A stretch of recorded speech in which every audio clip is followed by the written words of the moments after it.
What's up guys, it's Carrington, and as you guys can tell behind me, today we're reviewing the F90 M5 competition. Now the F90 is a lot of people's most favorite BMW M5 because it blends the most modern amenities and luxuries with the most performance, whereas like the G90, the newest one, it's just too heavy.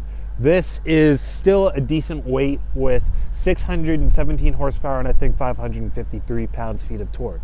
So it's plenty fast. So sitting in the cockpit of the F90 M5, it is definitely a nice place to be. A lot of nice luxuries, especially in this spec here. You have the contrasted stitching, which adds a really nice touch. It doesn't have carbon fiber, but this trim is perfectly acceptable.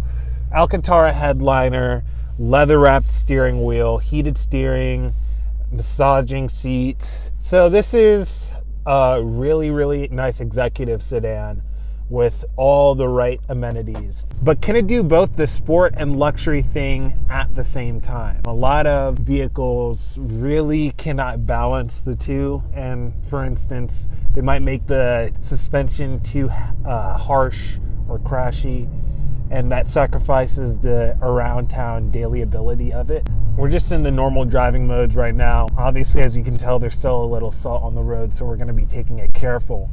But the steering has a pretty decent weighting to it. So just setting off now, it is a little more stiffly sprung than, you know, a regular 5 Series, obviously. And that's what you're paying for, but it's not unbearable in the normal driving modes. So just cruising and chilling along.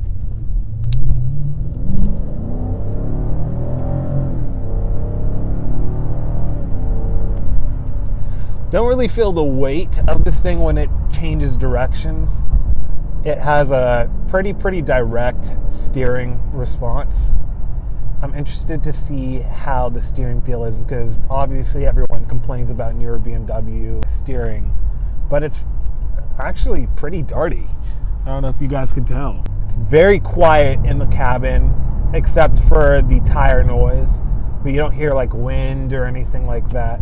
You feel pretty removed from the outside environment. So now we're in M2 mode with essentially, we're gonna make everything else Sport Plus except the steering, and then the 4-wheel drive system is in 4-wheel drive Sport. So it's a little bit slacked off with the ESC.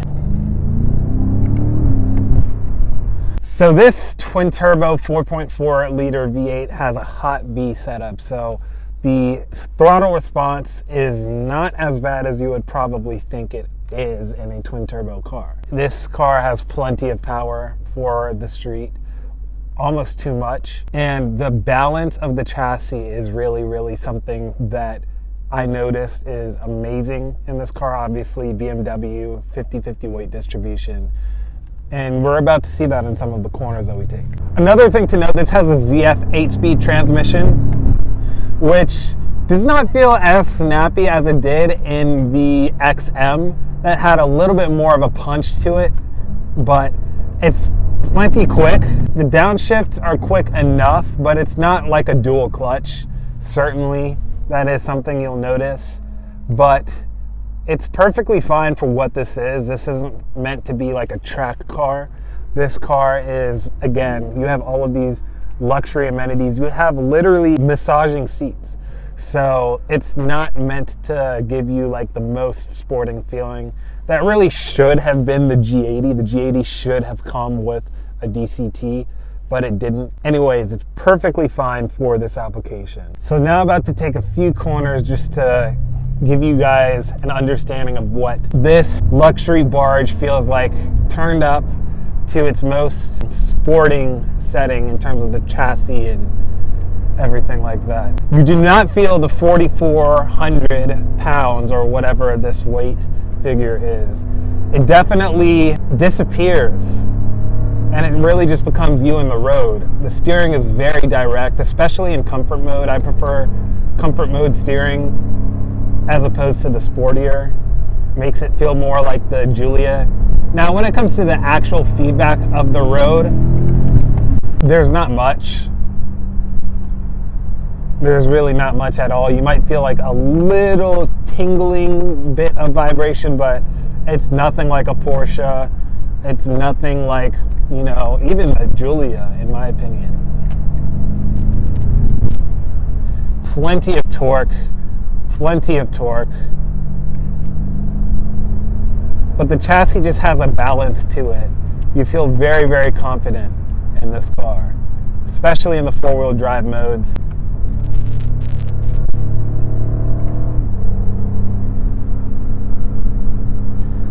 Now, even in the sportiest driving modes, the rebound is not too bad. Compression rebound, the suspension itself is pretty forgivable. Yes, it kind of is apparent that you're going over bumps, but it's not jarring.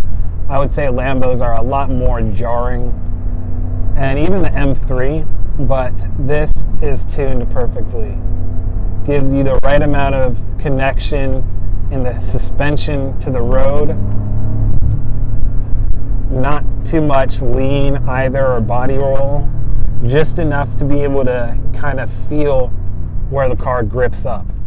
But yeah, guys, the F90 M5. This is a really wonderful vehicle. You get a lot of performance, a lot of torque and horsepower in a really modern cabin. It's not outdated compared to the G90. With the G90, you have this big screen. I kind of prefer this. I don't mind this at all. But yeah, guys, this F90 M5 is here for sale at Washington Exotics. I really enjoyed this. It's definitely more refined than the F10. The F10, though, had the dual clutch, and if you just want that little bit more of a race car feel, then obviously the F90 is not going to be that. Probably even the F10 wouldn't be exactly what you would be looking for. You'd probably look for an E60 M5. But yeah, guys, the F90 M5, competent luxury cruiser missile. And it's definitely up there for a car that I would consider maybe when I have a family, you know, they need more space. But yeah, guys, really competent vehicle. And don't forget to subscribe and like the video. Till next time.